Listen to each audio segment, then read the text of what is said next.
dan MASPI adalah suatu paguyuban yang didirikan pada tanggal 26 Juli 2005 oleh para profesional dalam bidang pelumas dari lembaga penelitian, perguruan tinggi, industri otomotif, industri pelumas, dan lain sebagainya. MASPI bertujuan untuk meningkatkan kesadaran masyarakat akan pengetahuan terhadap jenis dan karakteristik pelumas serta cara penggunaannya. Selain itu, MASPI juga dapat menjadi salah satu rujukan bagi masyarakat untuk mendapatkan informasi terkait pelumas yang berbasis ilmu pengetahuan dan teknologi. Adapun visi kami adalah menjadi masyarakat profesional di bidang pelumas yang diakui secara nasional dan internasional. Misi utama kami meningkatkan kesadaran akan pengetahuan masyarakat terhadap peranan pelumas dan cara penggunaan yang benar, menjadi salah satu rujukan masyarakat dalam mendapatkan informasi mengenai pelumas yang berbasis ilmu pengetahuan dan teknologi, serta berperan aktif dalam penyusunan dan pengembangan standarisasi pelumas. Kami turut menjalin kemitraan dan memberi masukan kepada pemerintah dan berbagai lembaga nasional maupun internasional yang berkaitan dengan pelumas, hingga mendorong kegiatan penelitian dan pengembangan ilmu pengetahuan dan teknologi pelumasan.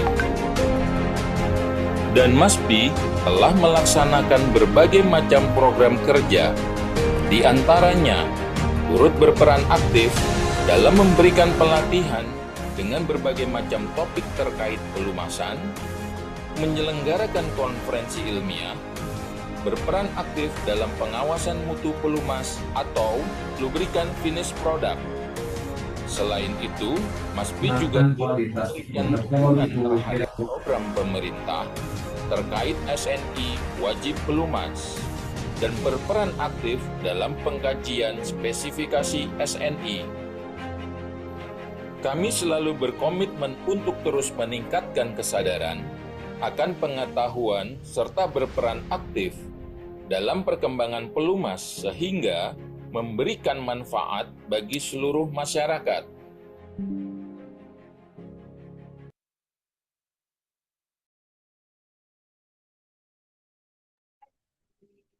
Baik, selamat siang Bapak dan Ibu. Apakah suara saya terdengar? Ya, terdengar Mas Andri. Baik, Silakan Mas. terima kasih Pak Nurdin. Berbahagia sekali kami hari ini hadir untuk Mas Pitaka yang ke-62 di tengah-tengah Bapak dan Ibu.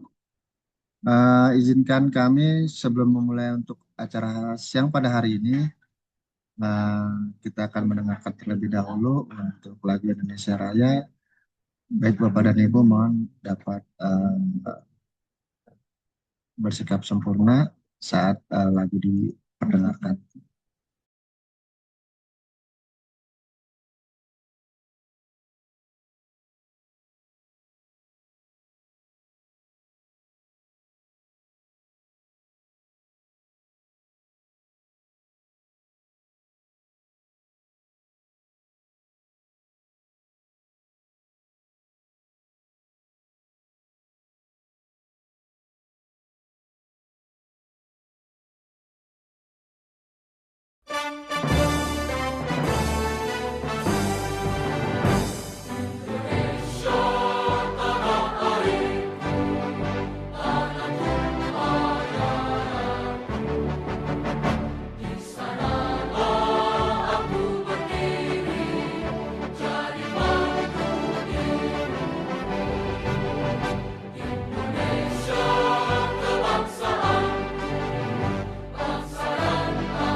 Baik, Bapak dan Ibu, kembali lagi terima kasih telah hadir bersama-sama kami di acara webinar MASPI, MASPI Tak yang ke-62. Sebelum dimulai ada beberapa hal, kita nanti ada yel-yel. Jadi untuk Bapak dan Ibu, boleh dicoba dulu. Nanti ketika kita bicarakan MASPI, Solid, Smart, Speed. Oke, boleh dibuka untuk mic-nya. Kita coba dulu biar tambah semangat siang hari ini. Walaupun agak sendu di luar sana cuacanya. Silakan, ayo, Iya, Bapak Ibu baik. dibuka Boleh dibuka mic-nya. dulu Bapak Ibu mic-nya. Kameranya mau dibuka silakan biar lebih dapet Rame. gitu. Oke, nanti kalau saya ucapkan Mas Pi, dijawab solid, smart, speed. Oke, siap? Kita coba. Mas Pi, solid, Solid, Solid, smart, smart, smart, speed. speed. speed. Oke, tepuk tangan buat kita semua. Baik, terima kasih Bapak dan Ibu. Iya, izin siang-siang sebelum dimulai kita pantun dulu. Wah, ini jalan pintas untuk dapat pengakuan selain dari istri ya. Jadi kalau saya sebutkan pantun tadi nanti tolong dibantu ucapan cakepnya. Saya mulai ya, kita coba.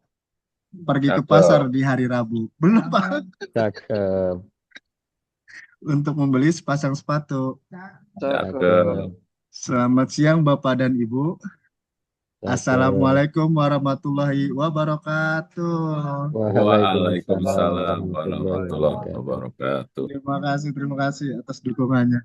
Baik, Bapak dan Ibu, untuk siang hari ini menarik sekali nanti bahasanya karena memang agak sedikit berbeda walaupun masih dalam lingkungan keseharian kita di dunia lubrikan dan lubrication. Namun sebelum itu izinkan saya untuk menyampaikan satu hal keselamatan. Jadi untuk Bapak dan Ibu apabila mengikuti acara ini dalam keadaan sedang berkendara, terutama motor, dia suka iseng pakai handset ataupun mobil, mungkin bisa menepi terlebih dahulu untuk menghindari hal-hal yang tidak kita inginkan. Pak Hatip nanti lagi seru-serunya mau komentar ya kan lupa lagi di atas motor, tangannya dilepas, motornya jalan, bapaknya ketinggalan. Jadi buat Bapak dan Ibu untuk yang sedang berkendara sekali lagi saya mohon untuk bisa menepi agar dapat mengikuti acara ini dengan baik.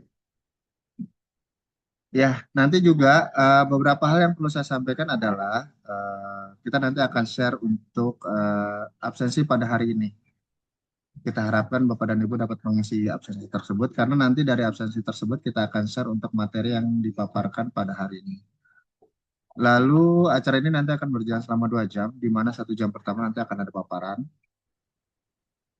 Jadi saat paparan berlangsung, jika ada pertanyaan mungkin nanti bisa disampaikan melalui kolom chat yang nanti akan saya bacakan pertanyaannya, saya pilih dan bacakan untuk dijawab oleh narasumber.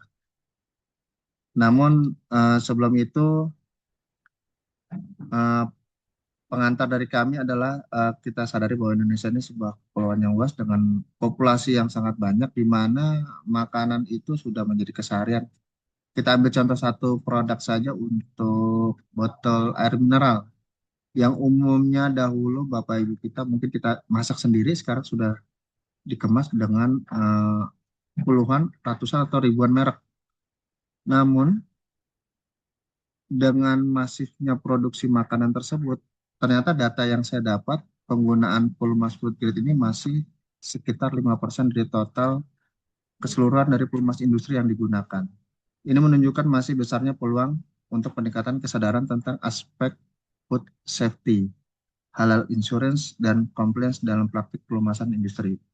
Pada kesempatan yang berharga ini nanti kita akan membahas tapi sangat relevan dan menarik yaitu Advanced Food Grade Clearance and Lubricant, Standar Halal, Certification, dan Best Practice. Materi ini akan mengupas berbagai aspek penting terkait penggunaan Plumas Food Grade, standar internasional yang berlaku, serta sertifikasi halal, serta praktek terbaik dalam menjaga keamanan pangan dan keandalan peralatan industri yang Bapak Ibu miliki. Bersama saya Andriansah yang hari ini akan menjadi host dan moderator. Selanjutnya perkenankan saya untuk menyambut ketua kami, Bapak Nurudin. Mungkin ada yang mau disampaikan, Pak. Silakan. Ya, terima kasih Mas Andri dan juga seluruh teman-teman Maspi semuanya di seluruh tanah air. Assalamualaikum warahmatullahi wabarakatuh. Waalaikumsalam. Assalamualaikum warahmatullahi wabarakatuh. Alhamdulillahirabbil alamin. Alhamdulillahilladzi hadana li hadza wa ma kunna linahtadiya laula an hadanallah. Allahumma shalli wa sallim wa barik ala sayyidina wa maulana Muhammad wa ala alihi wa ashabihi wa man tabi'ahum bi ihsanin ila yaumiddin. Seluruh teman-teman Maspi yang kami banggakan, kita bersyukur sekali pada siang hari ini bisa bertemu kembali di Maspi Talk yang ke-62. Saya ucapkan terima kasih kepada Mas Andri dan seluruh pengurus Maspi yang sudah senantiasa konsisten di dalam membersamai, di dalam melakukan edukasi-edukasi ini. Dan mungkin saat ini kita masih berkesempatan Maspi Talking dalam keadaan online. Tapi kita juga punya cita-cita, mudah-mudahan nanti kapan-kapan kita bisa membuatnya offline. Bertemu di tahun 2025 yang lalu mungkin dua kali kesempatan kita melakukannya secara offline, dan mudah-mudahan di tahun 2026 ini kita juga bisa ya berkesempatan Mas Talk ini dengan media offline. Nah, saya ucapkan juga terima kasih kepada narasumber Pak Trijan Romadona atas kesediaannya untuk mengisi Mas Talk yang ke-62. Dan topik yang akan dibawakan ini sangat menarik sekali, Bapak Ibu semuanya, terkait lubrikan. Dalam hal ini adalah sebagai mungkin bersifat sebagai penetran yang bersinggungan dengan kebutuhan food grade. Memang seperti Mas Andri pernah tadi sampaikan, persentasenya utilisasi di Indonesia ini mungkin masih sedikit, ya mungkin masih kurang dari 5%. Padahal Indonesia harusnya memiliki mampu menjadi pemimpin di dalam penggunaan pelumas food grade, karena kita adalah negara agraris, kita mengelola banyak sekali produk-produk pangan, apakah itu masih dalam berupa pangan dalam bahan bakunya, ya, atau nanti produk olahannya sampai dengan makanan yang siap konsumsi. Semua industri pasti memerlukan rotating equipment, dan semua rotating equipment yang berhubungan dengan pangan seharusnya mereka memiliki atau menggunakan pelumas-pelumas yang food grade, ya, sehingga ada cipratan-cipratan, ada tetesan-tetesan dari pelumas itu tidak membahayakan di sisi finish produknya. Ada beberapa aturan yang mungkin nanti akan dijelaskan lebih lanjut ya, oleh Pak Trijan, seperti NSF H1. Sedikit yang memiliki sertifikasi ini. Kemudian ISO 21469. Itu juga mengatur bagaimana industri yang deal dengan produk-produk pelumas yang berpotensi mengkontaminasi daerah pharmaceutical ataupun food grade industri. Nah, dengan semakin kita mengencourage ini, memang pertama kali itu harus dibukakan dibukakan pandangannya, set view-nya. Ketika kita sudah memiliki cara pandang yang baik, maka di situ kita masuk ke step berikutnya. Di antara stepnya adalah kita akan membuat atau bersama-sama dengan pemerintah, membersamai pemerintah, nanti menyusun regulasi-regulasi itu. Ya, atau kalau regulasi sekarang ini sudah ada, kita perkuat lagi. Kenapa? Karena semakin masyarakat semakin modern, maka masyarakat akan semakin care dengan kesehatan. dan tanda-tanda masyarakat semakin modern dan semakin care dengan kesehatan, itu semuanya ada dimensi-dimensi baru, yang dimensi baru itu ada ukurannya. Dulu kita nggak mengenal kolesterol, sekarang ada kolesterol maksimum 200 mg per dl gitu. Dulu gula darah ya ya yang apa namanya, oh nggak boleh lebih dari 100 Pak. Sekarang nggak hanya itu, gula darah sudah berkembang lagi menjadi HbA1c, tidak boleh lebih dari 6,5. Nah, parameter-parameter baru. Begitu juga nanti, bagaimana food grade ini? Nanti akan ada parameter-parameter baru, regulasi-regulasi baru yang akan mendukung food grade ini. Sehingga kalau industri di Indonesia care dengan itu, care dengan bagaimana kita memanage pelumasnya, bagaimana dengan hygiene-nya, maka industri Indonesia, terutama di bidang pharmaceutical, agroindustri, food grade, itu akan disukai oleh dunia. Karena dunia akan menetapkan parameter-parameter tadi. Ya, sekarang ini mungkin NSFH 1 dan ISO 21469 tadi. Tapi mungkin dalam waktu beberapa tahun lagi akan berkembang lebih dari itu. Akan banyak peraturan-peraturan yang lain. Dan itu kita akan siap. Nah, jadi saya ucapkan terima kasih sudah bersama-sama dengan Mas Pi kepada Bapak Ibu semuanya. Dan jika media di dalam grup WhatsApp Maspi itu adalah berguna bagi Bapak Ibu semuanya dan juga tim Bapak Ibu. Karena mungkin Bapak Ibu juga sebagian di antara Bapak Ibu adalah orang-orang yang harus deal dengan lubricant and lubrication di area industri masing-masing. Mungkin sebagai PIC lubricant and lubrication, PIC reliability, PIC maintenance, dan membutuhkan media untuk mengencourage tim Bapak Ibu untuk mengedukasi mereka tentang lubricant dan lubrication, maka MASPI ini adalah media yang tepat. Ya, media yang tepat, kita ada online quiz berhadiah, ada webinar, kita juga ada expo, ya sebentar lagi kita juga akan ada training, ya commercial training dan sertifikasi. ICML, MLA 1, ya, dan MLT 1. Nanti Mas Andri yang lebih detail tentang sertifikasinya. Tapi ini sertifikasi internasional, sekitaran bulan Juli nanti.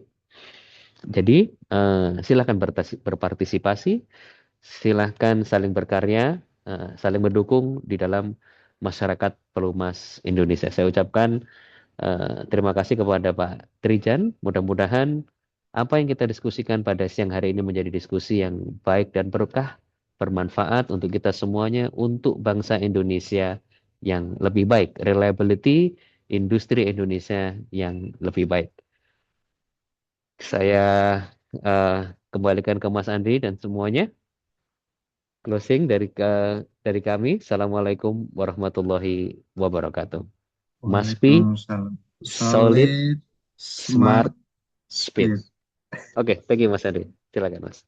Ya, baik. Terima kasih Pak Nurdin atas wejangannya di awal pembuka. Baik, Bapak dan Ibu, masih bersama dengan kami. Ya, seperti yang disampaikan memang hal yang menarik ketika apakah ada perbedaan antara lubrikan yang food grade atau yang biasa saja, terutama kaitannya dengan performa mesin. Mungkin nanti dari narasumber bisa menjawab lebih eh, lengkap dan lebih detail.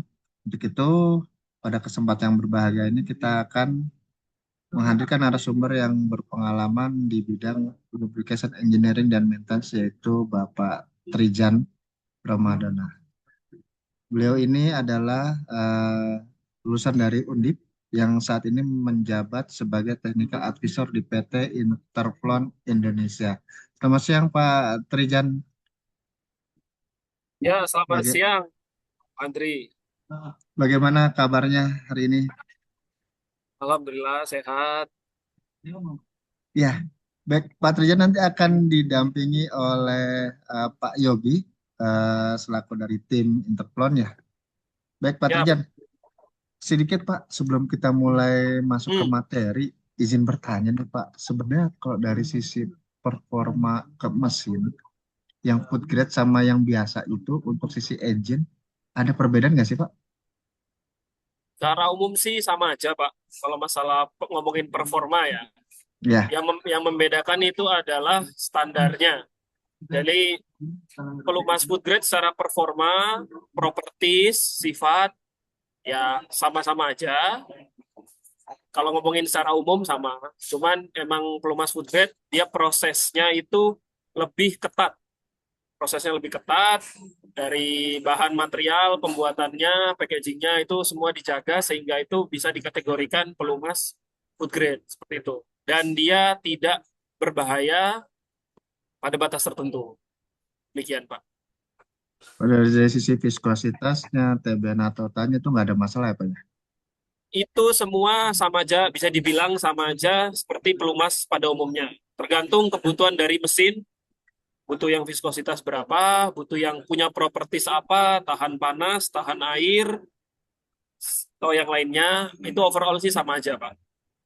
Oh, baik-baik. Nah, ini sedikit Bapak dan Ibu hal yang menarik akan kita bahas pada siang hari ini. Baik, Pak Trijan, langsung saja untuk sesi berikutnya saya serahkan ke Pak Trijan. Namun Bapak dan Ibu, jika ada pertanyaan nanti boleh di chat dulu di kolom chat. Untuk nanti kemudian saya bacakan setelah Pak Trijan menyampaikan paparannya. Nanti kita langsung buka ruang diskusi seperti apa food grade ini, apakah nanti performanya itu seperti yang dikatakan Pak Trijan tadi, tidak ada masalah. Namun bagaimana dengan equipment-equipment yang menyertainya gitu kan, bisa bisa diaplikasikan di alat mana aja gitu. Baik Pak Trijan, kepada Pak Trijan saya persilahkan. Terima kasih, Pak Andri. Saya izin share screen.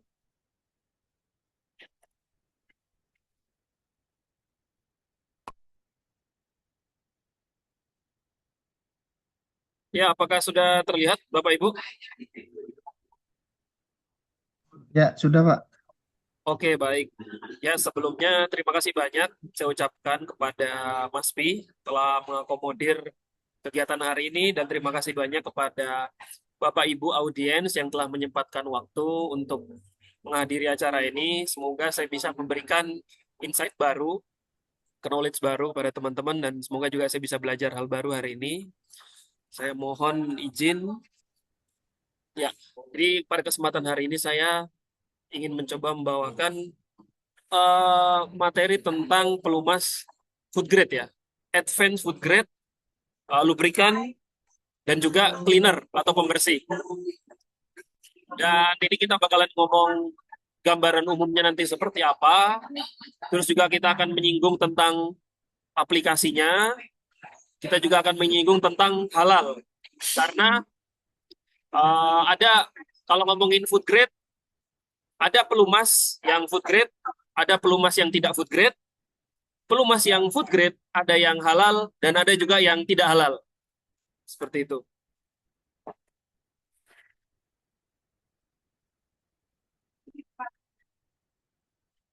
Ya, izin memperkenalkan diri lagi. Jadi nama saya Trijan Ramadona, Bapak Ibu bisa panggil saya Trijan.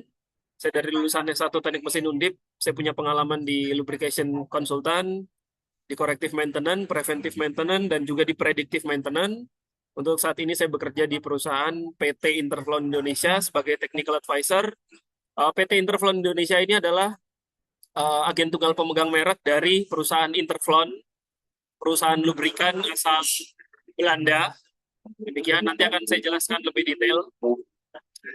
Oke, kalau ngomongin tentang lubrikan food grade, jadi seperti yang kita tahu tadi sudah disinggung oleh Pak Nurudin, Pak Andri juga, bahwa Indonesia ini sangat besar sekali industri makanannya, makanan dan minuman, dan juga industri kesehatan. Nah, dan sebagai para penyedia pelaku industri juga wajib untuk selain menjual barang yang bagus, proses mereka juga harus mengikuti standar yang ada. Jadi selain menjual barang yang food grade, layak dimakan dan juga halal, para pelaku industri ini harus menggunakan, dalam prosesnya harus menggunakan pelumas yang juga food grade. Dan sebagian besar juga harus halal. Nah, jadi pelumas food grade itu apa? Pelumas food grade itu adalah pelumas, bisa itu grease, bisa itu oli, dan juga cleaner, pembersih, yang diformulasikan atau dibuat khusus menggunakan bahan-bahan yang aman dikonsumsi pada jumlah tertentu.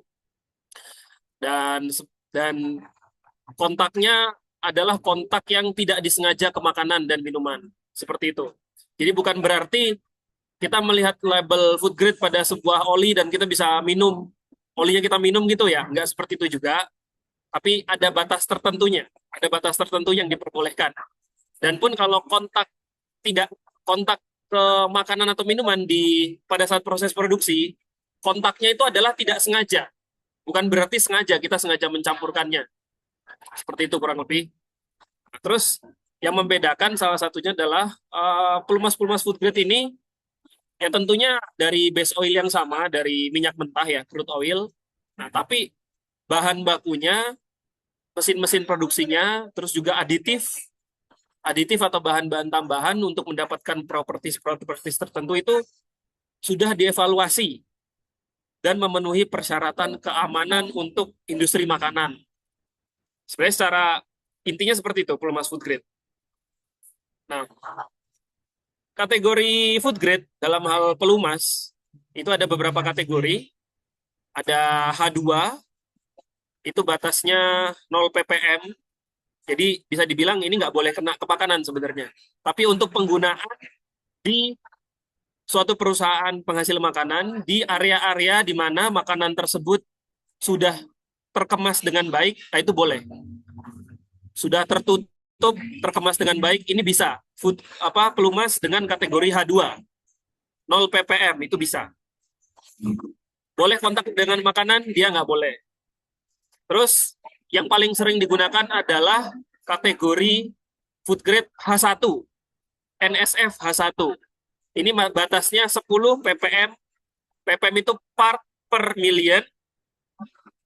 Nah, ini yang akan kita banyak diskusikan ke depannya, yang H1 ini. Jadi pelumas untuk area yang ada kemungkinan kontak tidak sengaja dengan makanan. Jadi boleh kontak dengan makanan, boleh, tapi tentunya tidak disengaja. Bukan berarti kita sengaja gitu ya, atau membiarkan sesuatu itu terjadi di line produksi. Terus ada juga, itu 3H, bukan H3 tapi 3H, dia batasnya adalah 100 part per million ppm. Nah, ini pelumas ini memang digunakan untuk kontak langsung dengan makanan, bisa sebagai release agent. Tapi berdasarkan pengalaman saya, walaupun kelihatannya ini lebih bagus ya daripada yang H1, tapi ini sangat jarang di industri makanan. Jadi yang paling sering mungkin 80-90% itu yang NSF H1. Seperti itu. Nah, terus untuk lembaga yang terkait, jadi kalau ngomongin pelumas food grade itu ada beberapa lembaga yang terkait. Yang pertama yaitu NSF Internasional, ini dari Amerika Serikat. Ya, ini organisasi yang punya hak untuk meregistrasi pelumas food grade. Jadi NSF ini, dia mengeluarkan sertifikasi registrasi untuk NSF H1, H2, dan 3H. Terus ada juga ISO, mungkin Bapak Ibu sudah tidak asing dengan ISO ini. Dia ini yang membuat standar untuk untuk manajemen makanan, yaitu produk-produk di pelumas makanan, yaitu ISO 21469. Dia mengatur proses produksinya, kebersihannya, kualitas, pengendalian resiko kontaminasi pada pelumas food grade. Terus ada juga FDA atau Food Drug Administration dari Amerika Serikat juga. Kalau ini tidak mengeluarkan sertifikat food grade, tapi dia menetapkan daftar bahan yang boleh digunakan, terutama dalam 21 CFR 178-3570 untuk pelumas dengan kontak tidak sengaja terhadap makanan. Seperti itu. Dan ini dia contoh salah satu produk dari perusahaan saya, yaitu Foodloop. Nah, Foodloop ini sudah tersertifikasi NSF H1. Seperti yang Bapak Ibu bisa lihat ini, kelihatan ya, sudah tersertifikasi H1. Jadi secara food grade, dia sudah kategori H1, sudah bisa digunakan di tempat-tempat mesin-mesin produksi, mekanisme produksi, equipment yang mana equipment tersebut pelumasnya ada kemungkinan bisa terciprat atau kontak tidak sengaja dengan makanan. Dan yang kanan ini adalah sertifikat halal tersebut. Kebetulan produk ini memiliki sertifikat food grade dan juga halal. Ada juga produk yang cuman punya sertifikat food grade saja, tidak disertai dengan halal, itu juga ada. Jadi ya tergantung sebuah perusahaan dia mengikuti standar apa. Apakah perusahaan itu standarnya sudah cukup untuk pelumas yang food grade saja tanpa halal, itu bisa juga. Ataukah perusahaan itu mengeluarkan produk yang mana produknya harus butuh food grade dan juga butuh sertifikat halal. Nah, itu kita bisa menyesuaikan. Nah, ini untuk merek-merek di Indonesia yang menggunakan pelumas food grade dan juga menjadi customer dari PT Interflow Indonesia. Contohnya ada perusahaan Aqua. Aqua memiliki banyak sekali pabrik di area Jawa Barat. Terus juga ada PT Indofood, ada Mayora Group, ada PT Otsuka Indah Amerta, PT Pocari Sweat, ada Sosro, dan yang lainnya.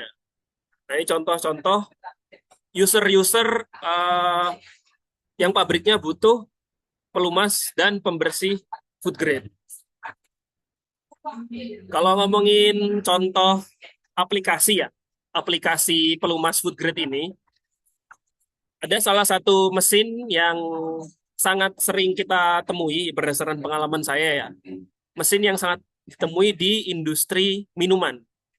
Bisa minuman air mineral, bisa juga industri minuman yang memiliki rasa-rasa. Seperti teh, sirup-sirup, Pocari Sweat, itu adalah mesin Kronos. Nah, mesin ini sebenarnya intinya adalah mesin filling minuman. Jadi hampir semua perusahaan minuman yang botolnya diisi dengan minuman itu menggunakan mesin Kronos ini.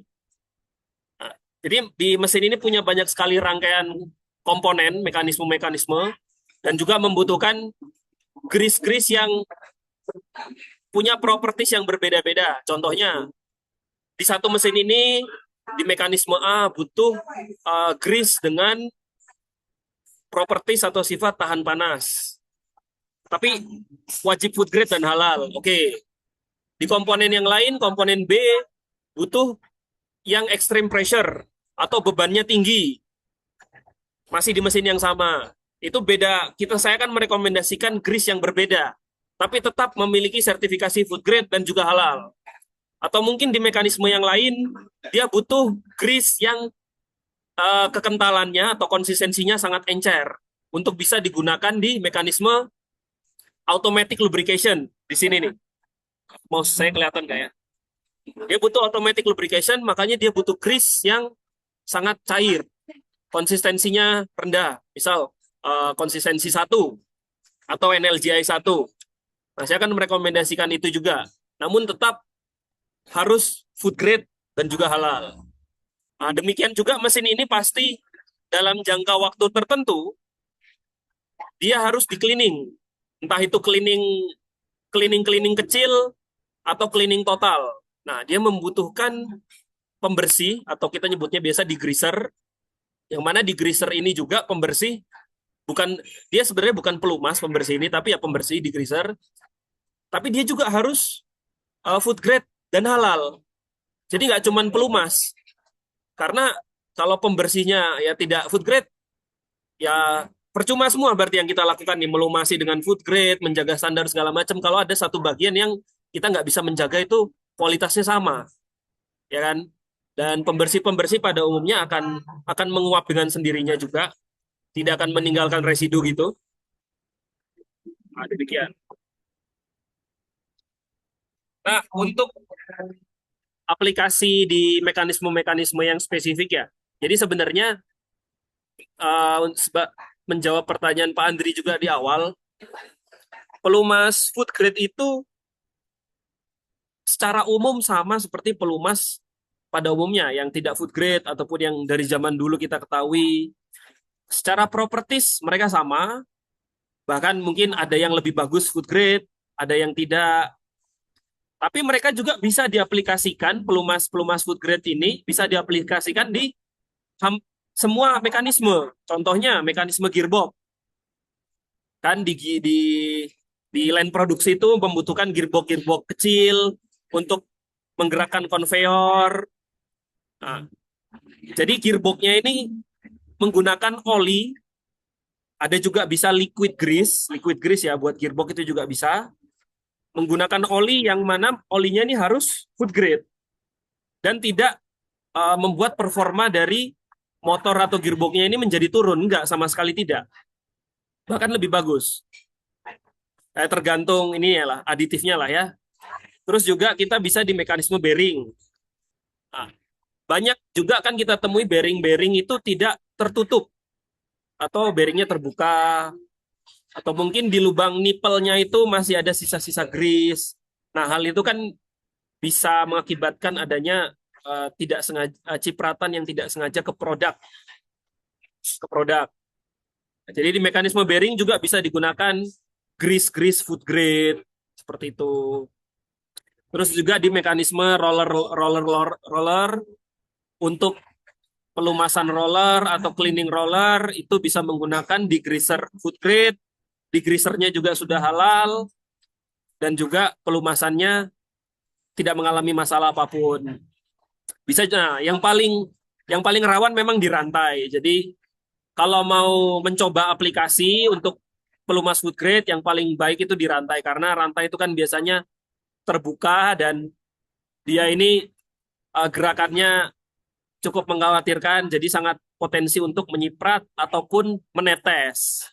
Nah, itu sangat dianjurkan di industri-industri makanan, entah itu industri yang skalanya sudah besar atau industri-industri rumahan yang makanan, jika memang ingin audit makanannya ketat, ya disarankan menggunakan juga oli food grade, seperti itu. Dan juga bahkan sering terlupa ini di mekanisme pneumatik. Jadi kita juga punya oli untuk pneumatik. Untuk menggerakkan piston maju mundur, itu food grade juga ada. Dan juga mekanisme umum seperti konveyor. Bahkan untuk pelumasan di tabletopnya konveyor. Jadi konveyor ini kan di atasnya ada produk ya, bisa itu botol atau bisa itu apa. Nah, mekanisme botol yang ada di atas konveyor yang berjalan itu terkadang butuh yang tidak ada gesekan. Jadi antara pantat botol, entah itu botol plastik atau botol besi atau botol kaca dengan permukaan konveyor ini kadang dikasih pelumas juga. Kadang dikasih pelumas karena kalau tidak dikasih pelumas bisa gampang jatuh, menyebabkan downtime. Kadang dikasih pelumas, yang mana pelumasnya harus food grade juga. Seperti itu. Nah, untuk food grade paling seperti itu saya penjelasannya. Ini saya coba memperkenalkan perusahaan saya sedikit. Jadi perusahaan saya bekerja itu adalah PT Interflon. Kita berasal dari Belanda. Bagi yang belum tahu, kita udah berdiri dari tahun 1980 dan kita itu punya teknologi aditif, yaitu namanya MICPOL. MICPOL ini apa? MICPOL ini teknologi yang ditemukan oleh Interflon dan satu-satunya yang menggunakan Interflon. Dan MICPOL ini sangat besar performanya terhadap pelumas. Dan dia sudah food grade dan juga sudah halal. Interflon sudah ada di 52 negara di Indonesia dan memiliki 135.000 customer di berbagai negara, termasuk customer-customer yang saya sebutkan tadi. Dan tujuan utama Interflon sebagai perusahaan pelumas ya tentu saja ingin membantu customer-customer kita untuk cost down. Nah, caranya gimana untuk cost down? Nanti akan saya bahas lebih lanjut. Nah, ini ada video sedikit mungkin biar kita lebih segar. Have you ever realized that if you always do what you've always done, you'll always get what you've always got? This is the Interflon story. A story about the need to innovate. 3500 BC, humanity came up with a brilliant idea, the wheel. An invention that would change the world by making a centered hole in a cylinder and adding an axle. The wheel enabled heavy transport, but its use also Ya, suaranya nggak ya, Pak, videonya? Cuman Pak ada suaranya. So after 1,500 years, we added spokes, but this didn't eliminate friction. And when the wheel evolved to gear complex machinery, meant even more friction. Even the discovery of lubricant didn't fully solve it, because the fluid didn't stick to the metal surface, still resulting in wear and ultimately breakdown.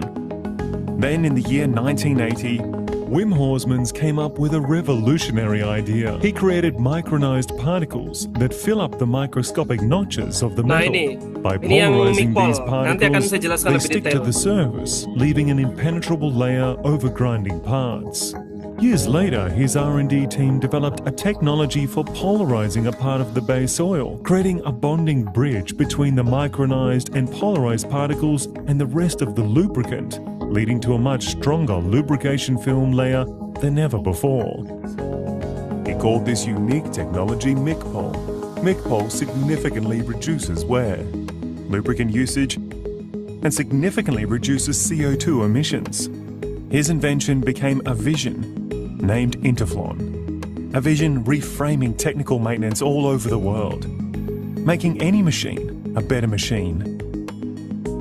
Embrace innovation to benefit tomorrow. Interflon. Think forward. Have you ever realized that if you all Ya, saya lanjut ya, Bapak. Jadi, teknologi Mikpol ini sudah ada di setiap pelumas entah itu oli maupun grease dari Interflon, dan ini sudah food grade gitu. Jadi Mikpol ini adalah mikronisasi dan polarisasi. Nah, maksudnya seperti apa?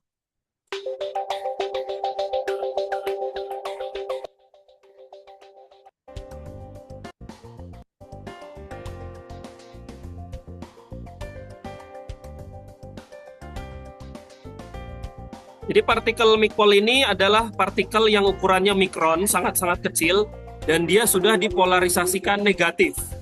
Nah, tujuannya apa? Jadi ukurannya sangat kecil ini bisa dia memungkinkan dia untuk masuk ke sela-sela permukaan dari equipment.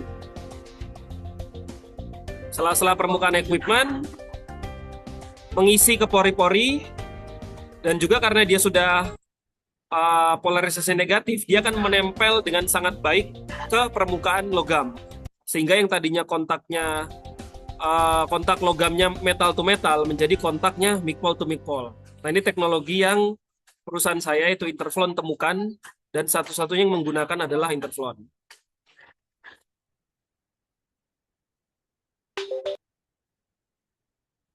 Jadi dengan teknologi Mikpol ini, inovasi yang ada di Interflon ini, kita bisa membuat mesin atau equipment itu hemat energi 5-10% karena gesekannya berkurang, dan juga mengurangi kerusakan, keausan mesin, memperpanjang usia mesin, mengurangi pergantian spare part, mengurangi downtime, gangguan mesin. Ujung-ujungnya kita ingin adalah output dan jam produksi meningkat.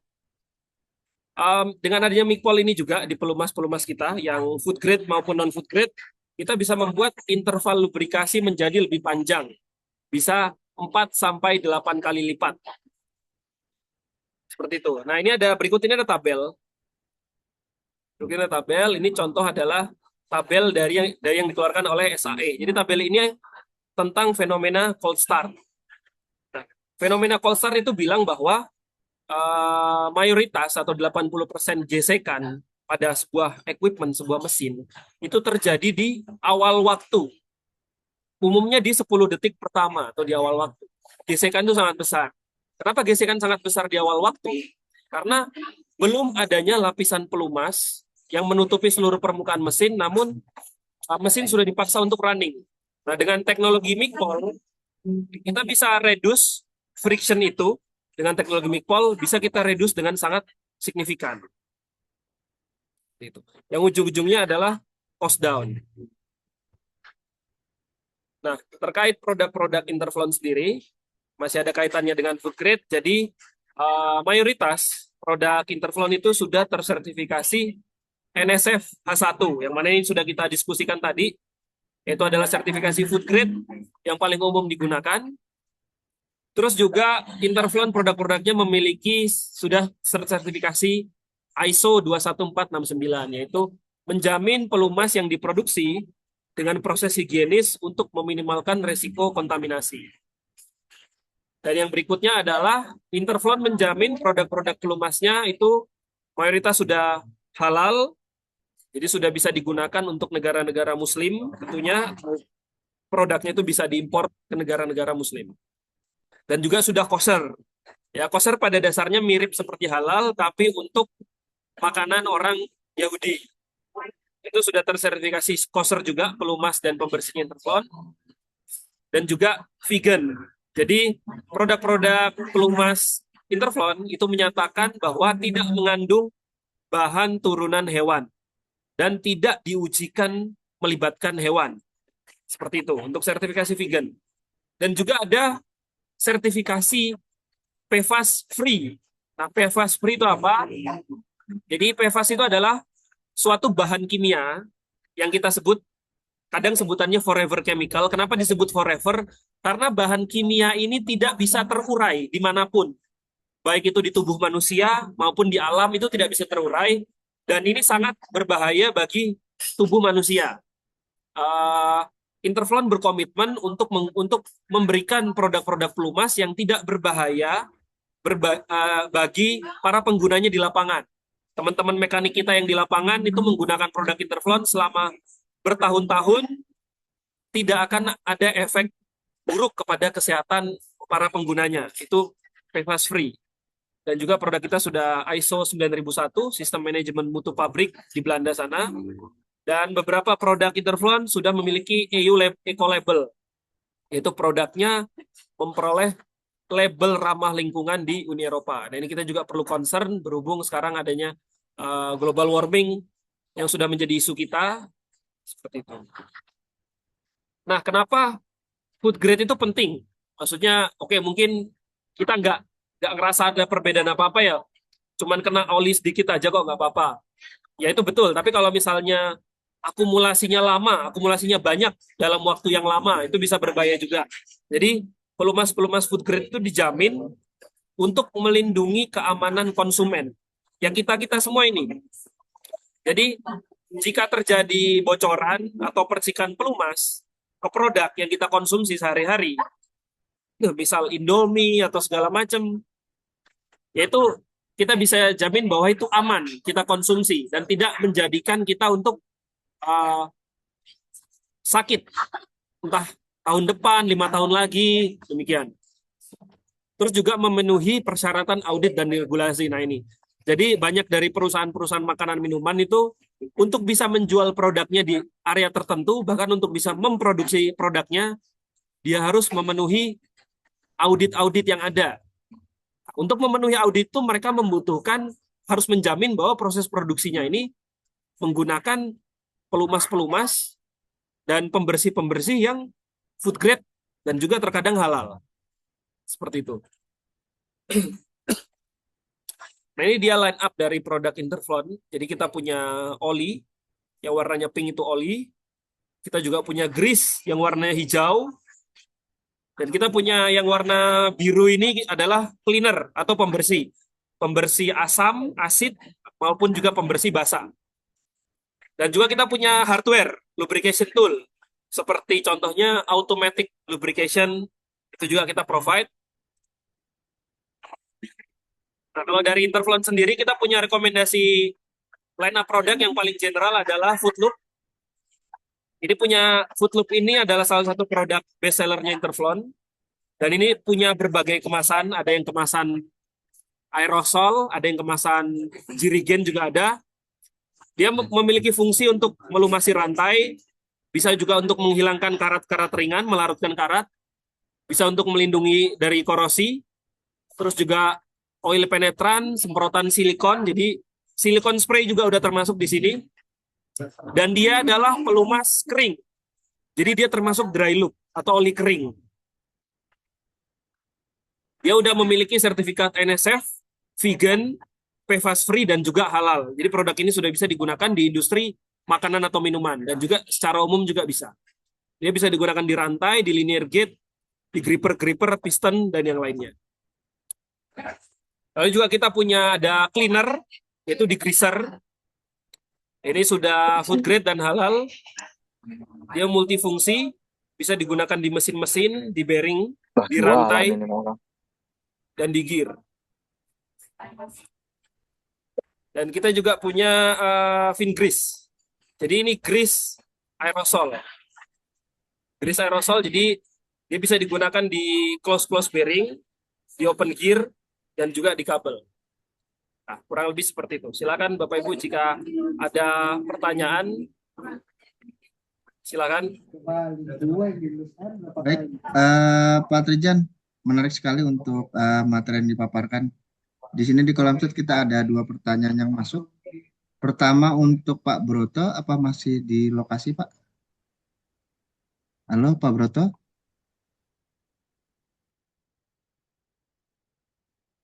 Selamat siang. Oke, kalau gitu saya bacakan saja ya pertanyaannya. Dari Pak Broto ini, Pak Trijan, untuk kategori H2, apakah pelumas biasa bisa masuk ke dalam kategori ini? Mungkin ada persyaratan khususkah untuk bisa masuk ke H2 ini? Gitu. Mungkin bisa dibantu jawab Pak Trijan. Silakan. Ya, jadi kalau pelumas biasa yang tidak punya sertifikasi H2, itu secara tidak bisa untuk dikategorikan H2. Memang kalau kita tadi lihat H2 itu maksimal 0 ppm, itu betul juga. Tapi dengan adanya dia sertifikasi H2, artinya proses produksi pelumas tersebut sudah dijamin aman sebenarnya.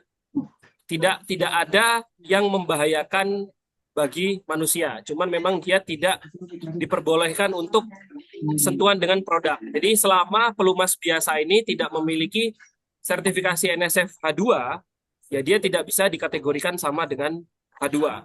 Seperti itu. Semoga menjawab. Pak Broto masih di lokasi atau mungkin ada yang mau disampaikan? Silakan Pak Broto. Oke, mungkin saya tambah dikit pertanyaannya Pak Trijannya. Kali ini sangat menarik ya. Silakan Halo? Pak, silakan.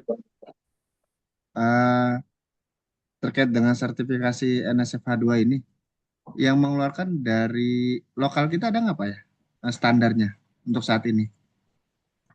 Atau memang itu standar dari lokal Pak untuk H2 ini yang Indonesia punya?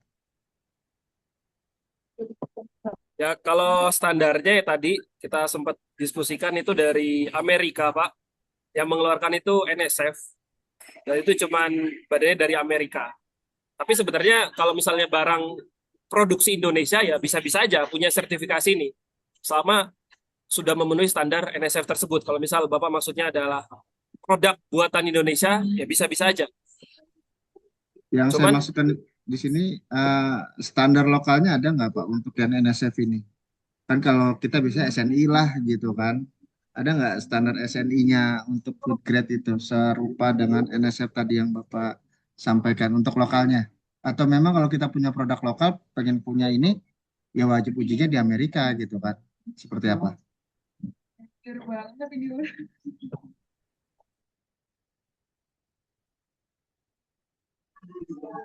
Oke, saya izin bantu menjawab. Perkenalkan, saya Yogi. Saya juga mewakili PT Interval Indonesia. Jadi, terima kasih buat pertanyaannya.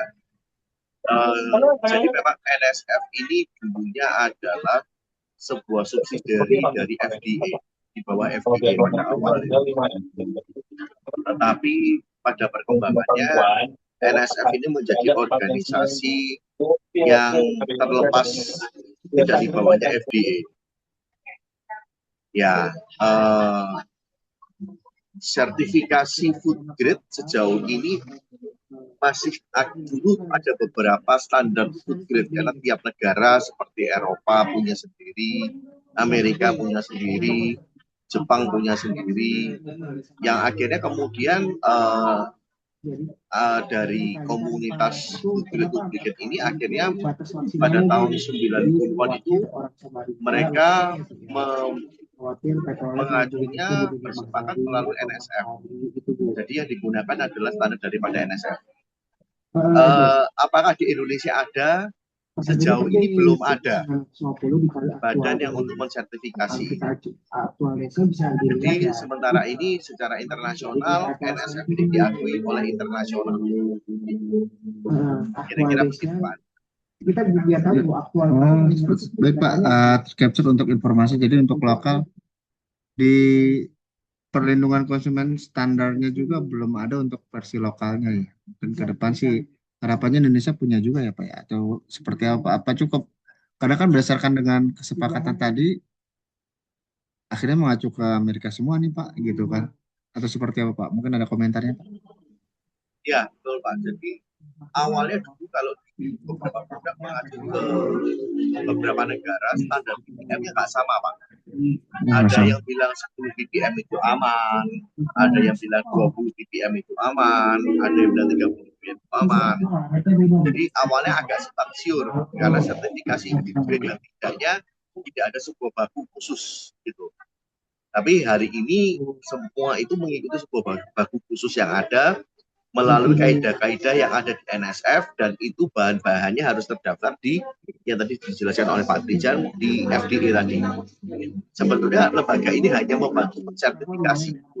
Kalaupun misalnya ada lembaga di Indonesia yang bisa membantu mengaplikasikan ini, sebetulnya bisa-bisa juga gitu. Tapi standar bakunya sudah jelas yang diakui secara internasionalnya adalah sekarang adalah NSF. Begitu. Baik Pak, tercapture. Lalu satu lagi boleh ya Pak? Ini kan tadi kita bicara base oil-nya hampir sama semua ya. Dengan kondisi sekarang kita lihat sawit ini mulai tumbuh ya Pak ya. Dan beberapa mungkin dari R&D mulai mendevelop untuk bisa jadi pelumas. Mungkin dengan treatment-treatment tertentu. Mungkin boleh dibantu komentarnya Pak terkait hal ini. Apakah memungkinkan sekiranya ke depan bahwa base oilnya nanti berasal dari tanaman murni karena menyangkut ini food grade ya, jadi tidak dari mineral bumi seperti itu.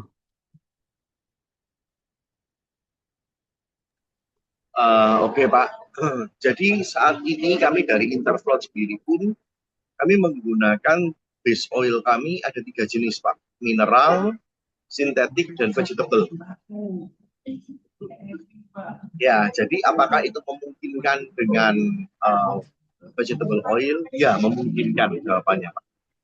Ya, dengan perkembangan teknologi yang ada itu sangat mungkin Pak untuk kita bisa mengeksplor sebuah lubrikasi dengan industrial grade yang food grade dan heavy melalui vegetable oil, ya bisa. Karena base oil itu adalah sebagian daripada bahan baku lubrikasi. Ada hal lainnya yaitu aditif dan lain sebagainya yang perlu kita tambahkan di sana. Tetapi secara teorikal ya bisa. Memungkinkan ya Pak ya? Ya, memungkinkan, sangat memungkinkan Pak. Baik, baik Pak. Terima kasih atas jawabannya dan cukup terjawab. Selanjutnya kita ada pertanyaan dari Pak Hubert. Halo, selamat siang Pak Hubert. Ini pertanyaannya menarik dan banyak nih Pak. Mungkin baiknya bisa disampaikan langsung Pak Hubert. Selamat siang Pak Hubert. Apakah masih bersama kami? Sekarang Pak. Selamat siang. Ya, Pak. Ini saya join karena topiknya menarik ini. Ya. Karena Bapak. saya kan aktif di industri hijau, green industry. Dan banyak berkecimpung di yang terkait dengan food maupun pharmaceutical ya. Jadi mungkin kalau Pak Trijan Maduna, salam kenal dulu Pak. Halo Pak Trijan, dengar. Halo Pak, salam kenal Pak Hubert. Ya. Ada beberapa pertanyaan saya di chat itu, di chat room Pak Sandri juga pernah baca. Yang pertama itu adalah saya banyak berinteraksi dengan sejumlah industri ya, dan antara lain juga di pharmaceutical ya. Maka pertanyaan saya yang pertama itu adalah karena tadi Pak Trijan mengklaim bahwa ini sudah tersertifikasi sebagai food grade. Ya. Nah, pertanyaan saya apakah ini juga bisa nantinya jadi USP grade atau United States Pharmacopoeia grade ya. Dan pertanyaan lanjutannya adalah kira-kira perlu tambahan sertifikasi apa lagi kalau mau diarahkan ke USP grade ini. Nah, kemudian pertanyaan yang kedua ya, atau satu-satu dulu saja deh ya. Mungkin bisa dijawab dulu tuh Pak Trijan. Terima kasih ya.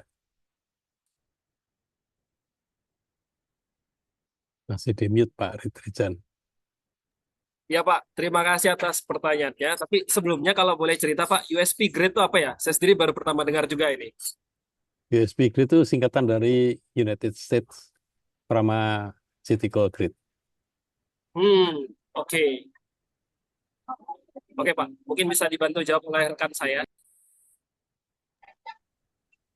Salam kenal Pak Bur, saya Yogi Pak. Sama kenal Pak Yogi. Iya, Pak, jadi apakah bahan yang digunakan food grade itu termasuk USP grade? Mungkin secara bahan dasarnya iya Pak, tapi secara aditifnya belum tentu Pak. Dan ini dua sertifikasi yang berbeda. Jujur memang ada banyak produk lubricant yang mereka memberikan status kepada produknya adalah food grade dan pharmaceutical grade. Cuman sejauh ini belum ada sebuah baku peraturan terkait pharmaceutical grade untuk lubricant itu seperti apa sejauh yang saya tahu Pak. Jadi memang yang masih diikuti sementara ini sejauhnya adalah NSF Pak, dan halal serta mungkin kosher Pak. Jadi sejauh ini seperti itu Pak. Oke. Terima kasih Pak Yogi sama Pak Trijan. Jadi sedikit sharing aja Pak ya. Jadi kebetulan saya terlibat di rencana membangun satu pabrik kimia dan aim kami adalah USP grade. Ya, USP grade. Nah, kalau bahan kimia termasuk pelumas ya gitu ya, itu kan ada 3 kategori grade ya. Yang pertama ya industrial grade, ya itu yang standar lah gitu ya. Kemudian yang sedikit di atasnya itu adalah food grade, ya food grade itu ada di tengah-tengah lah gitu ya. Nah kemudian di atasnya lagi itu yang di ultimate lah gitu ya. Itu adalah USP grade. Ya, nah jadi untuk bahan kimia tertentu ya, yang kebetulan saya terlibat gitu ya, itu kalau industrial grade ya cuma 2-3 sertifikasi itulah ISO 9001 dan sebagainya. Nah tapi kalau sudah ke food grade ada 7 sertifikasi di sana yang mesti dipenuhi lah gitu ya. Nah begitu kita mau beranjak ke pharmaceutical grade atau USP grade. Nah, di situ paling tidak ya untuk bahan kimia itu ya, saya nggak perlu sebutkan lah itu ya. Itu 11 sertifikasi. Nah, justru maka pertanyaan saya yang tadi itu yang pertama tuh kalau kita mau beranjak dari yang food grade tadi untuk yang kategori produk yang kita bicarakan hari ini untuk menuju ke USP grade itu sertifikasi apalagi gitu yang dibutuhkan. Ya. Dan itu terkait dengan pertanyaan saya yang kedua. Untuk bahan-bahan kimia tertentu ya yang diproyeksikan digunakan di sektor industri farmasi itu harus disimpan di gudang ya yang tersertifikasi lebih POM ya, tersertifikasi lebih POM dan itu diaudit Pak ya, diaudit. Nah, karena kenapa pertanyaan saya mengarah ke situ kalau misalnya nanti end user-nya di sektor farmasi, kan mereka harus comply karena di industri farmasi juga gudangnya disertifikasi oleh BPOM ya. Maka terkait dengan pertanyaan saya kedua ini, apakah nanti juga perlu harus comply dengan sertifikasi untuk di audit atau tersertifikasi oleh BPOM. Itu dulu mungkin yang pertanyaan berikutnya. Silakan Pak Yogi sama Pak Rizan. Terima kasih. Terima kasih Pak Hubert. Ya Pak, jadi sejauh ini kami masih tersertifikasi food grade. Dan untuk pertanyaannya Pak Hubert yang terkait dengan apakah perlu penyimpanan besar? Ya betul Pak. Jadi sebabnya kami juga tersertifikasi dengan ISO 14046, di mana kalau seperti ini NSF 1, 2 itu kan bicara tentang produknya Pak.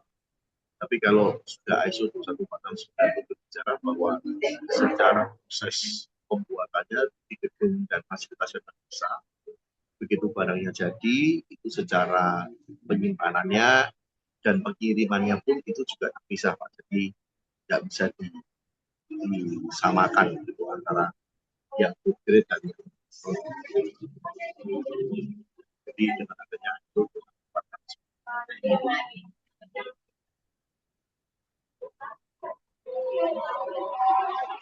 semoga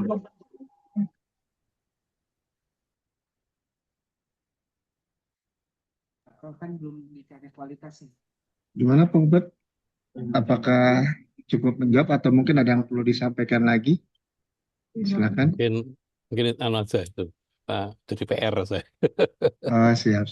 Ya nanti diutas sama Mas Andri gitu. Jadi nanti sebenarnya belum nyentuh ke apa namanya ke inti masalahnya ya. Nah tadi ini mungkin tanya saya yang terakhir karena tadi juga disinggung oleh Pak Trijan, menyinggung mengenai auto lubrication ya, auto lubrication. Iya Pak. Dan menariknya adalah tadi disampaikan ada energi 01 Pak ya. Iya betul, saya tadi bilang seperti itu Pak. Nah, pertanyaan saya justru ini yang agak menggoda nih. Karena betul ini saya berinteraksi dengan salah satu user, nggak mau saya sebutkan. Justru waktu kami diskusi mengenai auto lubrication system, mereka menanyakan balik ke saya nih, apakah bisa pakai energi 02 itu yang saya cantumkan di sana. Karena bisa jadi ini menjadi satu diskursus yang menarik. Karena tadi Pak Rizal menegaskan energi 01. Justru si user itu mengatakan, Pak, kalau kami mau adopsi auto lubrication, tapi kami maunya yang energi 02. Nah, kira-kira gimana Pak penjelasannya Pak Rizal? Oke Pak, Terima kasih. saya sudah paham maksud pertanyaannya Bapak, tapi saya mau nanya sedikit dulu Pak. Kalau boleh tahu itu auto lubrication-nya yang centralized, multi point, atau yang single point? Siapa tahu Bapak ada informasi? Rencananya sih memang centralized multi point, ya, jadi satu pompa nanti terdistribusi kemana-mana gitu. Oke, Ya. kebayang Pak, kebayang. Ya. Jadi pada prinsipnya sih gini sih Pak. Kalau ngomong auto lubrication berarti ini kita persempit ngomongin grease ya Pak ya. Untuk grease ya. Grease itu kan punya berbagai macam konsistensi, NLGI 1 sampai 2, 2 sampai 3, 3. Nah, itu kan menandakan bahwa seberapa ya bahasa gampang kita lah, seberapa kental dia, seberapa kental. Makin tinggi nilainya makin kental. Nah, itu menyangkut berhubungan dengan kapasitas dari alatnya, Pak, alat auto lubrication-nya. Nah, ada alat auto lubrication yang bisa sampai NLJ2, Pak. Jadi NLJ2 itu kan ya bisa kita bilang cukup kental ya. Cukup kental, tapi alat itu secara spesifikasi sanggup untuk menggunakan pelumas dengan NLJ2. Bisa, dan saya pernah ketemu, Pak. Saya pernah mengaplikasikan dan tidak ada masalah sampai sekarang. Saya feedback terus sama user saya, tidak ada masalah. Tapi ada juga automatic lubrication yang ya dia cuma bisa kekentalan 1. Jadi limitnya ini 1. 1 ke bawah bisa, 1 ke bawah, 0, 0,2 bisa. Tapi kalau begitu kita isi dengan di atas 1, ya dia akan bermasalah. Nah, jadi kembali ke spesifikasi alat auto lubrication tersebut, auto lubricator tersebut. Dan dugaan saya paling beda merek juga, beda kemampuan ya harusnya ya. Seperti itu paling nggak, Hubert, apakah cukup menjawab? Oke, cukup deh. Terima kasih Pak Rizal. Sama-sama Pak Hubert. Ya, sama-sama. Baik, Pak Hubert, terima kasih atas pertanyaannya. Pak Trijan, boleh nambahin sedikit? Berarti kalau untuk oke lah kita sebut GRIS ini sendiri, tingkat NLG-nya yang food grade itu memang sudah tersedia ya untuk di atas 01 tadi ya. Ada Pak, ada. Sampai berapa sih Pak itu NLG-nya untuk yang food grade-nya itu ketersediaannya? Terlepas dari kemampuan kapasitas si auto lubrication-nya tadi ya Pak ya. Itu. Sorry Pak Andri tadi agak putus dikit. Gimana Pak Andri tadi? Iya, untuk NLG-nya sendiri kalau kita bicara GRAS yang food grade itu Hmm, dari produknya sendiri secara umum lah kita bicara itu ya. sampai NLG berapa ya Pak untuk ketersediaannya? Apakah memang sama aja nih sama yang umum, cuman bedanya yang saat ini food grade dia bisa sampai NLG berapa gitu atau seperti apa? Oke. Jadi kalau ngomongin interflon sendiri, kita maksimal punya sampai 2. Itu interflon sendiri ya. Untuk Oke. yang food grade Hmm. kita maksimal NLGI 2. Tapi yang secara umum di luar interflon, ya mungkin ada yang lebih dari 2 itu mungkin saja Pak. Begitu Pak Andri. Baik. Terima kasih atas jawabannya dan sangat terjawab. Selanjutnya kita ada pertanyaan ketiga ini dari Pak Rahmat Ihsan. Selamat siang Pak Rahmat, apakah masih di lokasi Pak? Silakan Pak.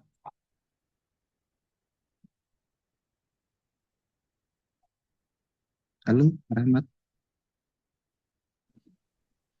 Iya, Pak. Silakan Pak, disampaikan secara langsung Pak untuk pertanyaannya. Bisa open cam juga Pak, nanti kita discuss langsung. Oh, ini buat Pak Trijan ini mau nanya ini Pak, ada ini nggak Pak, contoh studi kasus yang bisa di-share gitu ke kita yang menunjukkan penghematan biaya gitu setelah kita migrasi dari pelumas yang kita pakai sebelumnya ke food grade yang interflow gitu.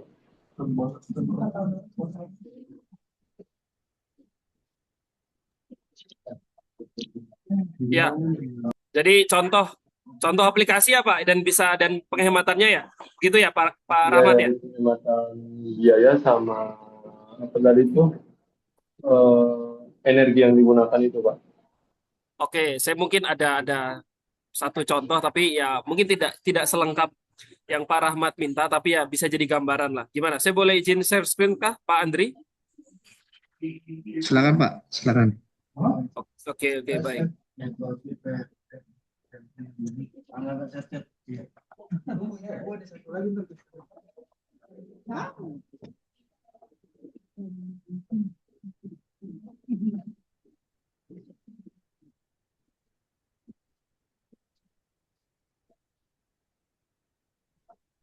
Apakah sudah terlihat? Sudah Pak. Sudah Pak. Oke, jadi ya ini contoh saja. Jadi salah satu pengalaman menggunakan pelumas interflon. Jadi ini ada nama equipment ini adalah bearing screw cap. Jadi bearing ini itu ada di pabrik makanan, salah satu pabrik makanan. Jadi membutuhkan pelumas yang food grade dan jenis pelumasnya adalah grease. Nah, kondisi sebelum interflon ada di sana, sebelum saya ada di sana, jadi bearing ini terus-menerus terciprat air, terkena air. Jadi karena takut terjadi kontaminasi ke produk, grease-nya larut, terus bearingnya juga tidak terlumasi dengan baik. Jadi dari pengalaman pelanggan saya ini tidak usah dilumasi sekalian. Dan itu kan kita tahu itu hal yang kurang baik ya. Jadi makanya itu menyebabkan umurnya bearing ini cuma 3 bulan. Yaitu bisa kita bilang pendek lah. Ini kondisinya setelah 3 bulan seperti ini. Nah, lalu saya punya produk yaitu namanya Food Grease EP. Food Grease EP adalah extreme pressure. Ini salah satu grease dan grease ini sangat tahan terhadap air. Bahkan bisa bekerja di dalam air sekalipun. Jadi yang tadinya bearing ini terciprat air terus-menerus, setelah menggunakan grease yang tahan air dan juga food grade dan juga halal, bearing ini bisa umurnya diperpanjang sampai 4 kali lipat atau 12 bulan dan bisa berjalan secara optimal bahkan kondisi basah sekalipun. Nah, terus benefitnya apa? Kalau dihitung-hitung, waktu itu benefitnya downtime produksinya berkurang, umur equipment lebih panjang 4 kali lipat, konsumsi listriknya pun juga berkurang, walaupun saya nggak punya perhitungan tepatnya seperti apa, dan juga cost reduction di 3 line produksi, total per tahun itu bisa sampai 100 juta. Hanya untuk satu equipment ini, hanya menggunakan salah satu produk, Interfloat. Demikian paling, Pak. Terjawab nggak, Pak Rahmat?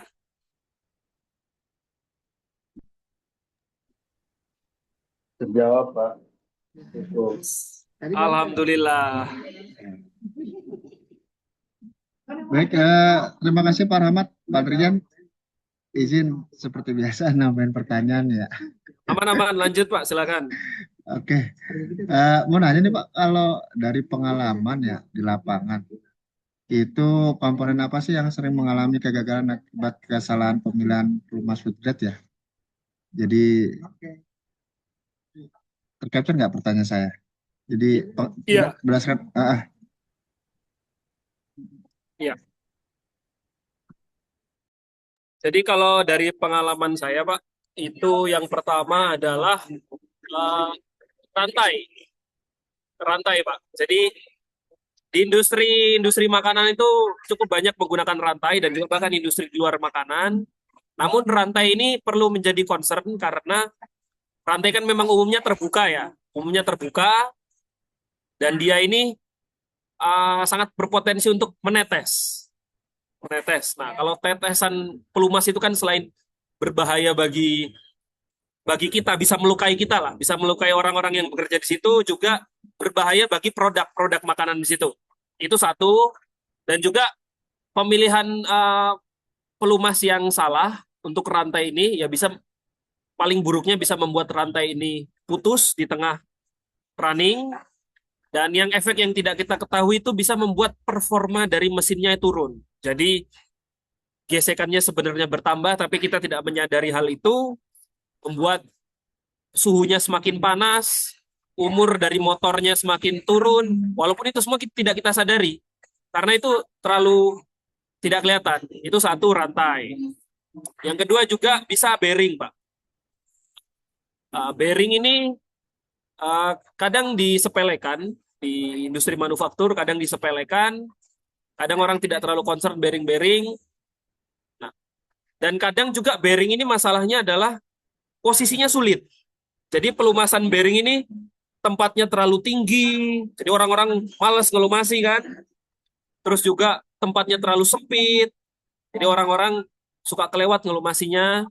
Nah, kelewatan jadwal preventif lubrication itu, preventive maintenance untuk melumasi bearing itu ya bisa mengakibatkan breakdown.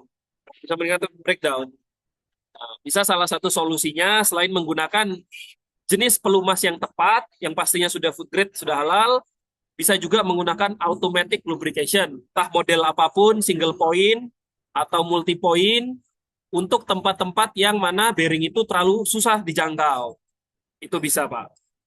Demikian Pak Andri, semoga menjawab. Ya Pak, cukup menjawab dan saya dapat gambarannya memang apalagi rantai ya, memang itu paling sering ya. Cuman satu lagi Pak, ini kita kalau ngeliat sekarang kan banyak contoh, kita yang paling gampang sih air mineral ya. Iya Ini Pak, kan betul. banyak produk-produk yang ya saya sebutnya apa ya, mungkin nggak familiar atau seperti apa. Bahkan di setiap daerah tuh punya produk sendiri. Kalau pengalaman dari Pak Trijan sendiri, tadi kita lihat juga ada Aqua ya, itu saya concernnya gini, gimana dengan pabrik-pabrik tersebut? Apakah memungkinkan pabrik tersebut menggunakan pelumas yang food grade untuk biaya produksinya, kan gitu. Istilahnya saya nggak ada gambaran nih untuk mesin packagingnya untuk air mineral. Berapa persen sih kontaminannya untuk alat packaging di minuman ya, yang karena memang tiap daerah hampir ada nih produk-produk lokalnya, istilahnya seperti itu. Mungkin bisa cerita sedikit Pak, sharing-sharing gitu. Iya Pak, betul sekali yang Pak Andri bilang. Jadi saya pernah baca Pak, di Indonesia itu ada 700 pabrik air minum. Oh. Itu pabrik ya, berarti bisa jadi satu merek ini punya lebih dari satu pabrik. Bisa jadi merek A ini punya 20 pabrik di Indonesia, itu mungkin aja. Tapi yang jelas total pabrik air minum di Indonesia itu ya sampai menyentuh 700, Pak. Dari merek A sampai Z. Dari merek yang kita kenal sampai Bapak mungkin nggak pernah lihat sama sekali seumur hidup, mungkin juga. Ada juga, Pak. Ya, nah itu kembali ke kualitas, ya mohon maaf ini kualitas perusahaannya, Pak. Jadi kan tiap perusahaan pasti levelnya berbeda-beda ya. Levelnya berbeda-beda. Ya bagi perusahaan-perusahaan dengan level yang standar yang sangat tinggi ya pasti mereka disiplin menggunakan pelumas food grade. Karena itu untuk melindungi customernya juga ya kita-kita ini. Ya kan? Tapi bagi mungkin ada juga pelaku-pelaku yang kurang disiplin menggunakan pelumas food grade padahal itu sebenarnya mandatori dan itu menyangkut kesehatan orang banyak ya karena emang pelumas non food grade itu umumnya lebih murah walaupun sebenarnya lebih murahnya nggak terlalu jauh sih umumnya lebih murah ya mereka lebih memilih pelumas non food grade padahal mereka kewajibannya harusnya menggunakan food grade karena produk mereka ini dikonsumsi oleh orang banyak seperti itu paling Pak Andri. Kemungkinan kontaminasinya Pak, dalam artian, oh biasanya di alat ini nih suka ada apa ya, kayak bleber atau apa gitu Pak, conveyornya kah? Yang paling sering gitu loh Pak, yang Bapak temuin sekiranya pada saat operasional. Atau enggak, ya sebenarnya sih aman-aman aja karena mereka masuk alat itu sudah dalam posisi packaging ya, langsung tutup dan lainnya gitu. Sentasenya aja sih Pak, penasaran saya nih. Karena memang banyak label-label di luar ya Pak ya, gitu. Sekiranya mungkin ada bisa sharing sedikit. Iya Pak. Jadi balik lagi Pak, kalau memang perusahaan air minum itu, jadi kan ada standar food safety-nya ya, yaitu ISO 22000. Jadi kembali ke perusahaan masing-masing itu, mungkin perusahaan tersebut itu tegas mengikuti standar ISO 22000 atau tidak. Kalau dia mengikuti, pasti dia menggunakan pelumas food grade. Oke, terus sorry menjawab pertanyaan Pak Andri yang terakhir tadi. Mohon diulangi sedikit Pak, yang pertanyaan Bapak terakhir. Sudah Pak, sudah terjawab itu tadi Oh, kembali sudah lagi kepada terjawab. kembali kepada perusahaannya Oke, dan memang mau tidak mau standar itu menjadi sebuah pelindungan bagi konsumen ya. betul Bagaimana sekali Pak. makanan atau minuman tersebut diproduksi tentu dengan jaminan-jaminan tertentu termasuk dengan kualitas dari keamanan alat-alat produksinya ya Pak ya. Gitu. Tepat sekali Pak. Ya, ini ada pertanyaan selanjutnya dari Pak Hubert. Ini beliau menanyakan apakah food grade lubrication Interflon bisa digunakan di kondisi operasional ekstrim, misalnya suhu tinggi, korosif, dan berdebu? Ya, izin menjawab. Terima kasih banyak Pak Hubert atas pertanyaannya. Jadi ingin menjawab Pak, jadi apakah food grade lubricant Interflon bisa digunakan di kondisi operasional ekstrim? Misalnya suhu yang tinggi, korosif dan berdebu. Jawabannya bisa, Pak. Jadi untuk pelumas Interflon bisa sampai suhu 300 derajat Celcius itu bisa. Dan juga kondisi operasional yang ekstrim, contohnya extreme pressure atau sangat-sangat basah, sangat-sangat berdebu itu juga bisa. Dan yang korosinya tinggi, mungkin korosinya tinggi, contoh yang perusahaan-perusahaan di dekat dengan air laut atau dekat-dekat dengan tempat yang kelembabannya tinggi, itu juga bisa Pak. Dan kita ada, masing-masing ada produknya. Demikian Pak Hubert, semoga menjawab. Jika ada pertanyaan tambahan juga silakan. Baik, Bapak dan Ibu, ini masih ada pertanyaan lagi, namun sebelum pada pertanyaan berikutnya, saya boleh izin capture dulu untuk peserta yang hari ini hadir. Mungkin Bapak dan Ibu bisa dibuka layarnya, kita ambil dokumentasi terlebih dahulu. Karena memang sudah memasuki sesi-sesi akhir nih, biasanya udah pada kabur duluan. Saya bingung untuk dokumentasinya. Baik Bapak dan Ibu, saya lihat tadi alhamdulillah sampai 33 orang.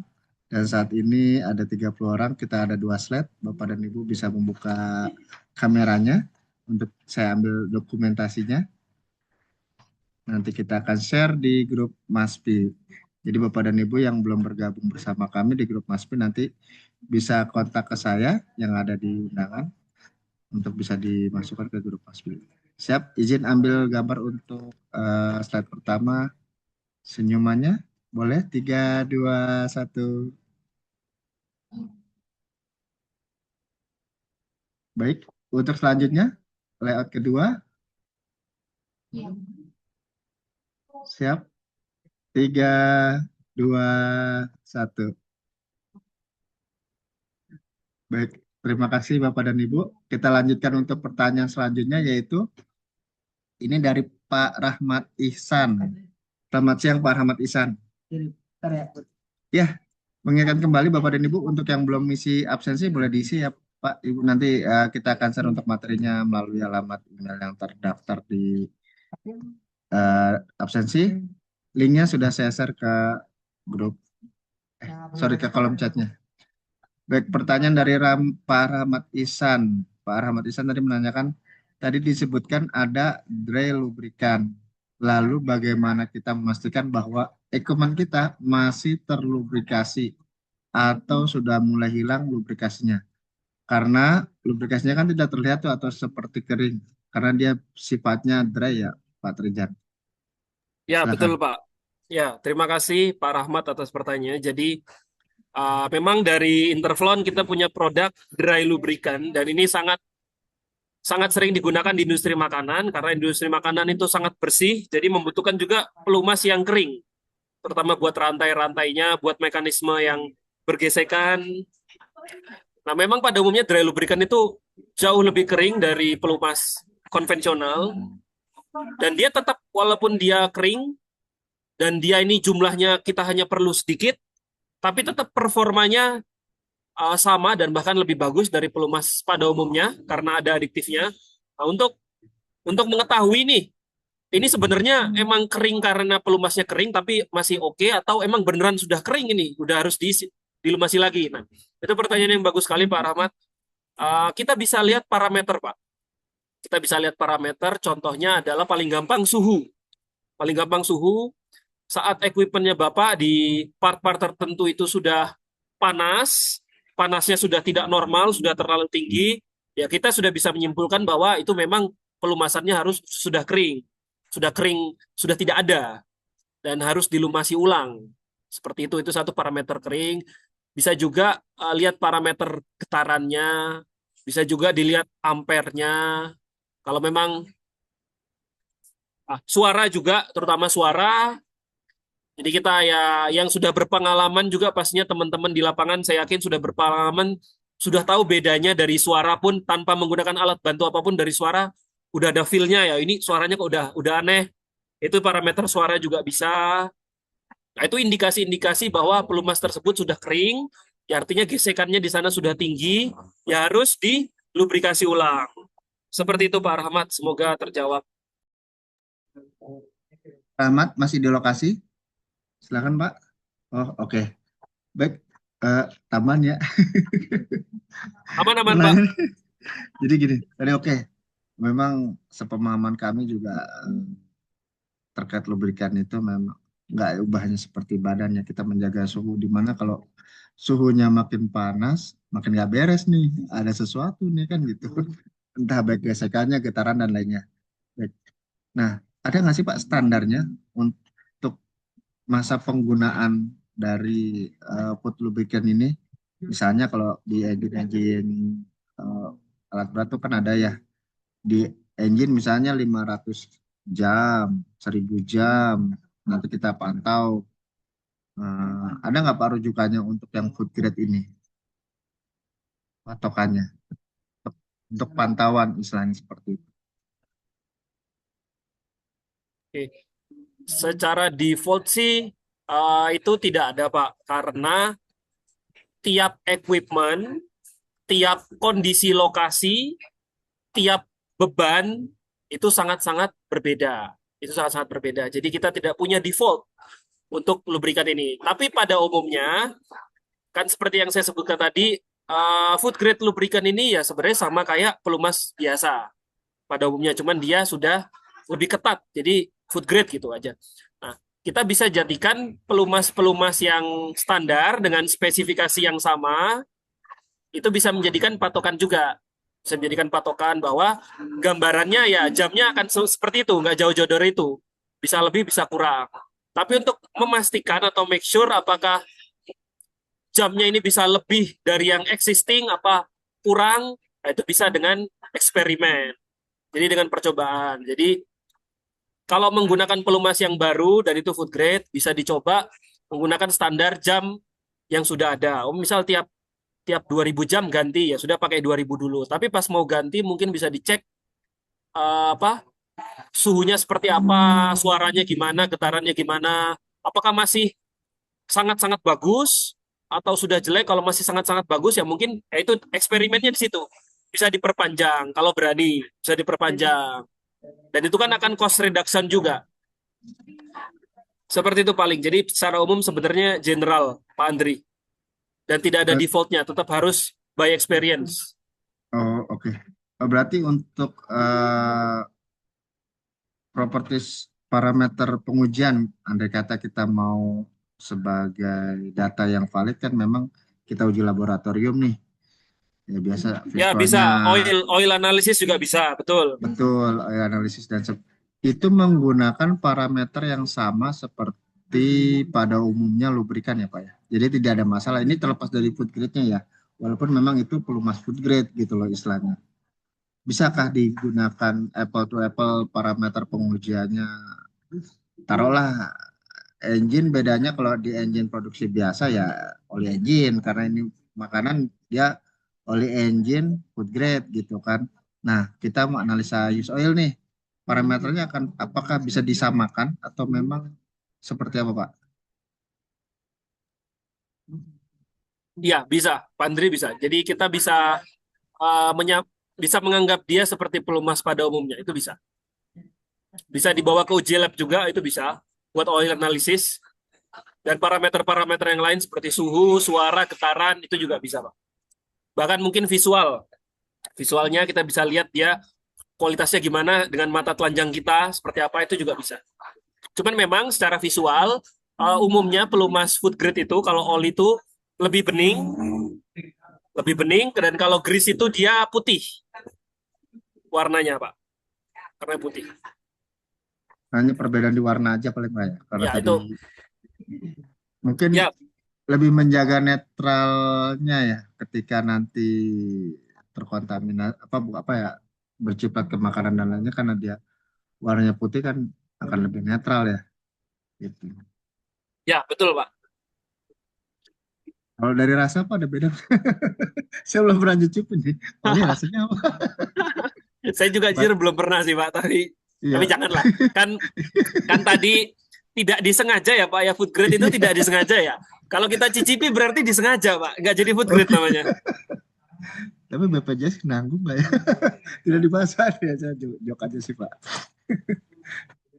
Baik, Pak Trijan, ini sangat menarik karena memang seperti kita ketahui tadi di awal memang kita kan penduduknya paling banyak ya Pak ya. Produksi makanannya pun paling tinggi sampai diekspor kemana-mana. Cuman memang saya penggunaannya itu memang masih di bawah 5% dari penggunaan secara keseluruhan. Dan memang harapannya akan berkembang terus. Bapak dan Ibu lainnya mungkin ada yang mau ditanyakan sebelum kita closing statement nanti dari Pak Trijan. Pak Deskon dari BRIN mungkin ada yang mau disampaikan Pak tentang food grade-nya. Ada pendapat Pak mungkin? Opini silakan Pak.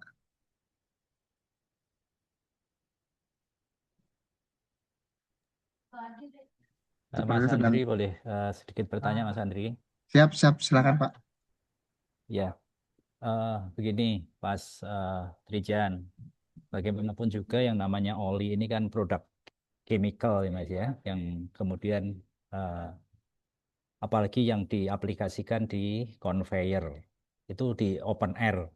Pasti kan ada nanti apa yang namanya waste-nya segala macam. Nah, waste-nya ini yang seperti Pak Andri sampaikan tadi kan pasti akan bisa terkontaminasi atau mengkontaminasi produknya maupun packaging-nya gitu. Nah, kira-kira maintenance-nya sendiri dilakukannya seperti apa? Itu pertanyaan saya, Pak. Terima kasih. Terima kasih Pak Warsita. Silakan, monggo Pak. Ya, Pak Warsito, terima kasih pertanyaan ini. Jadi, kalau dari pengalaman saya ya Pak, betul sekali pernyataannya Pak Sri Warsito tadi, sangat mungkin adanya waste atau adanya cipratan-cipratan seperti itu.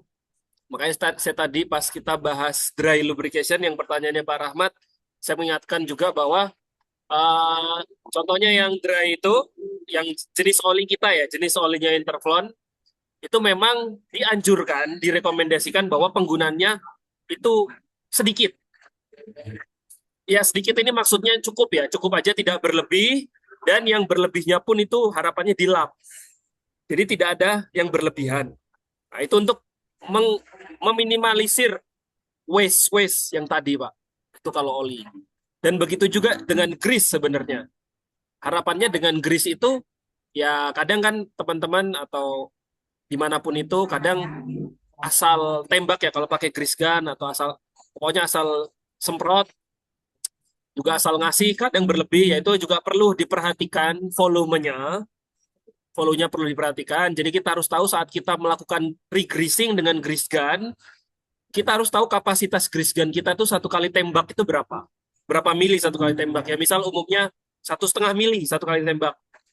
Dan kita juga harus tahu yang kita tembak ini, bearing kita atau equipment yang lain, itu volumenya berapa.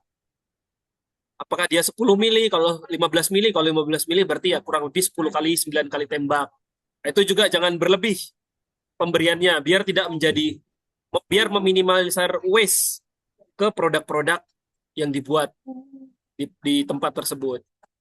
Dan yang ketiga, kita juga bisa melakukan pembersihan rutin. Ini sebenarnya wajib sih. Kalau ini wajib, pembersihan rutin menggunakan pembersih atau degreaser yang juga sudah food grade, sudah halal. Dan pembersihan rutinnya ini terjadwal dilakukan dengan cara yang benar, di tempat yang benar. Ini juga pasti akan jauh meminimalisir potensi waste yang ke produk. Seperti itu Pak Andri. Pak Sri Warsito, apakah menjawab? Oke, cukup Mas, Mas Trijan. Baik, terima kasih. Baik, terima kasih Pak Warsito. Bapak Ibu yang hari ini hadir, bagaimana? Mungkin ada pertanyaan lainnya. Silakan.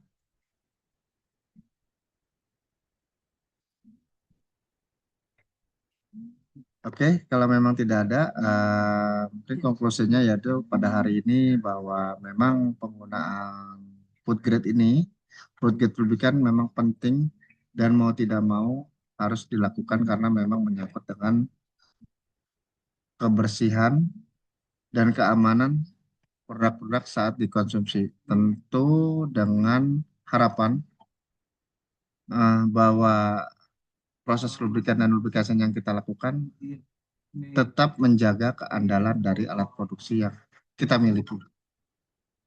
Seperti itu. Dan bagaimana cara menjamin itu semua? Tentu dijamin oleh sertifikat yang dikeluarkan oleh badan-badan yang sudah memang tervalidasi. Seperti tadi yang sudah disampaikan. Mungkin seperti itu konklusi untuk hari ini. Bapak dan Ibu, Pak Trijan, terima kasih sudah hadir pada hari ini di webinar Maspita ke-62. Sebelum ditutup, dibukanya pakai pantun, ditutupnya pakai pantun. Boleh dibantu saya, Pak Trijan, nanti? Boleh Pak. Iya, singkat aja, pulang belanja di Pasar Jati Asih. Cakep. Cukup sekian dan terima kasih. Mantap. Terima kasih Bapak Ibu waktunya. Mohon maaf kalau ada salah kata dan kekurangan.